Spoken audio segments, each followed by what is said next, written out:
In 2019, while Donald Trump was promoting himself as a deal maker capable of bringing peace to the Korean peninsula, he secretly authorized a reckless covert mission in North Korea.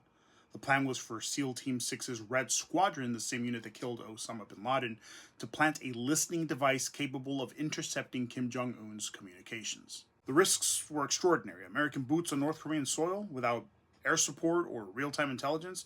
This meant that if they were caught, this could very easily lead to a hostage crisis or even a war with a nuclear-capable adversary.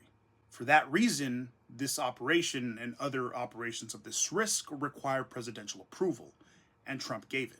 According to reporting from the New York Times, Task and Purpose, and Al Jazeera, the SEALs deployed from a submarine using miniature subs. They were to take these about 100 meters from shore, at which point they would park them and swim the rest of the way.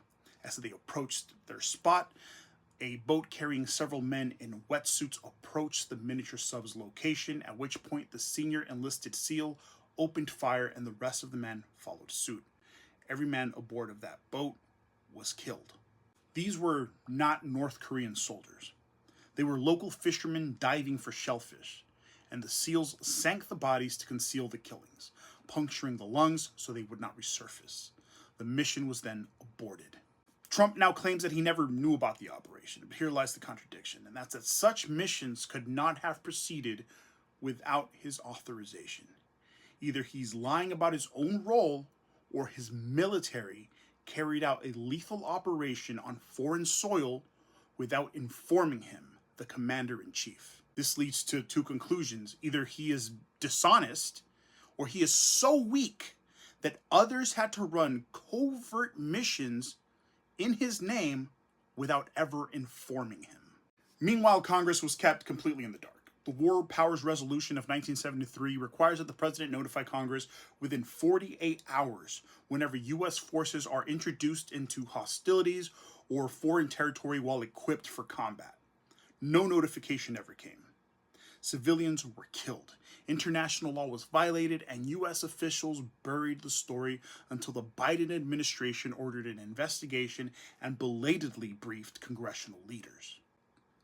This is not an aberration. It's the American way of war. Civilian deaths are covered up. International law is ignored.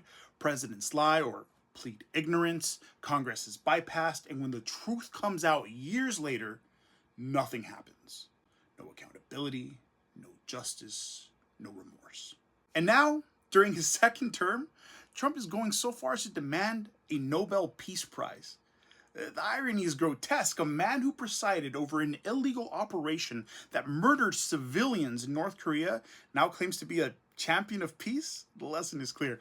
If Washington is willing to risk nuclear war and kill civilians inside one of the world's most surveilled dictatorships, what restraint will it show in Venezuela, in the Caribbean, or anywhere else that oligarchic interests are at stake? The United States exports democracy with covert raids and military force. But what it really spreads is impunity. Civilians die in silence. The powerful wash their hands, and America carries on.